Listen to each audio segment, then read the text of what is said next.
You ever wonder how that app on your Android phone is built with the same language that powers a massive server running Windows, or even your friend's Mac laptop? Well, today we're pulling back the curtain on one of the most famous promises in software history. It's a promise that honestly changed everything. So let's go back to 1995. Sun Microsystems comes out with this brand new language, Java, and they hit the world with this incredibly bold tagline, write once, run anywhere. Now you have to understand, this was a huge deal. Before Java, you basically had to rewrite and retool your code for every single different operating system. It was a ton of work. So how on earth did Java pull this off?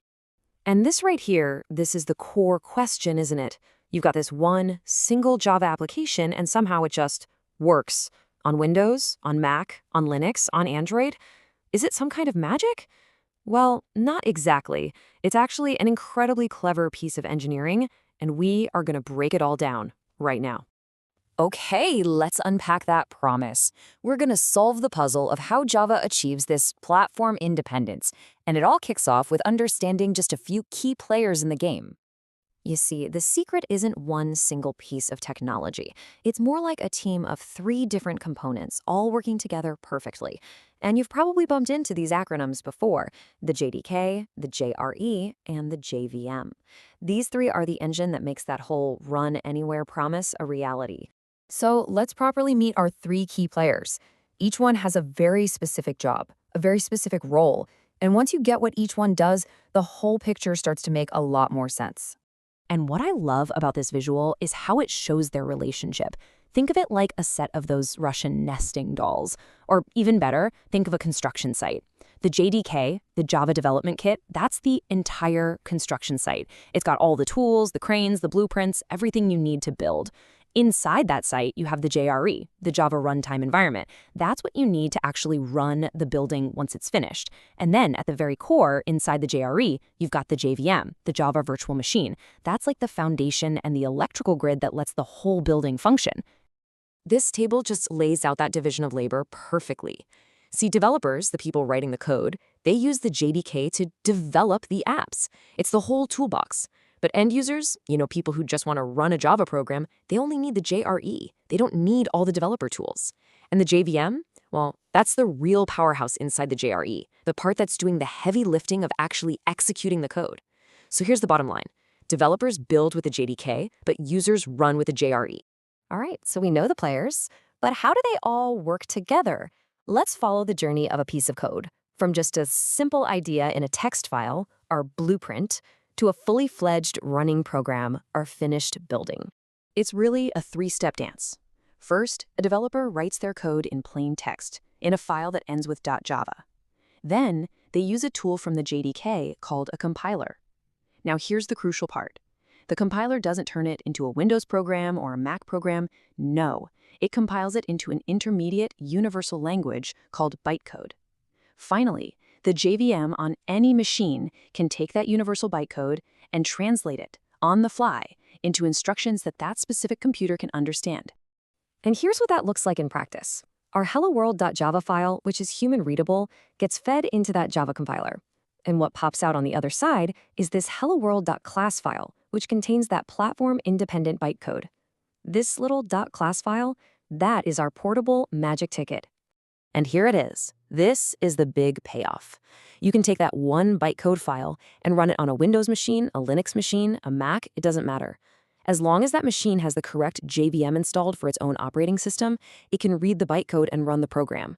The JVM acts as a universal translator. The code was written once, but the translator, the JVM, is unique to each platform. That is the secret. That is write once, run anywhere.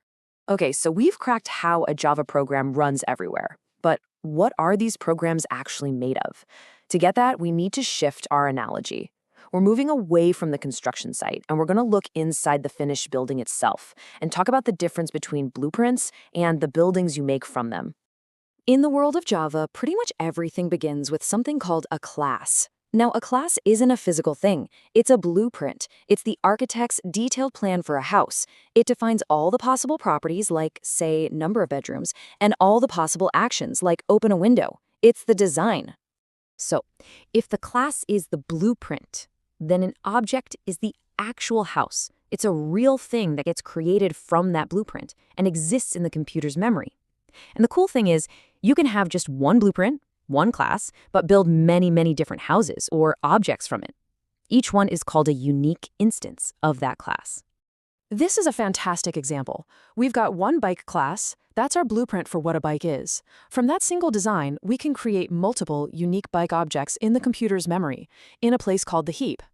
Each of these objects, B1, B2, B3, is its own separate bike with its own properties, even though they all started from the exact same master plan. Now let's zoom in even further.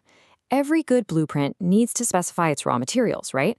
The wood, the concrete, the glass. Well, in programming, our raw materials are what we call data types. They are the most basic, fundamental building blocks of the entire language. So Java organizes all these building blocks into two main buckets. You've got your non-primitive types, which are things like the classes and objects we just talked about. But right now, let's focus on the really core stuff, the primitive types. These are the absolute fundamentals. And here they are, the nuts and bolts of the language. A Boolean is just a simple on or off switch, true or false. A char holds a single letter or symbol. An int is your standard, everyday whole number. But if you need a really massive number, you'd use a long. And for anything with a decimal point, you have float and double. Literally every piece of information in your program, from a person's age to the price of an item, is ultimately built using these simple, primitive types. So let's step back and bring it all together. We've looked at the what, the how, and the why of Java's core design. But the really interesting question is, why does this architecture, something that was designed way back in the 90s, still matter so much today? Let's recap the most important takeaways. That magic we talked about, it's not magic, it's the Java virtual machine, acting as a universal translator. Remember the split?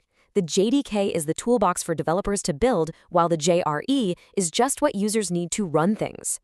The whole language is built on this powerful idea of blueprints, which are classes, and the actual buildings you create, which are objects.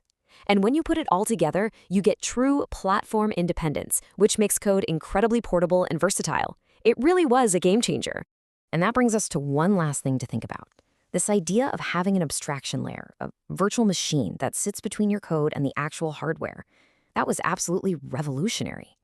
So how do you think that one core concept influences the cloud, the containers like Docker, and all the virtual systems that basically run the entire internet today? It's a direct evolutionary line from Java's original idea. Pretty cool to think about, right? Thanks for joining me on this deep dive.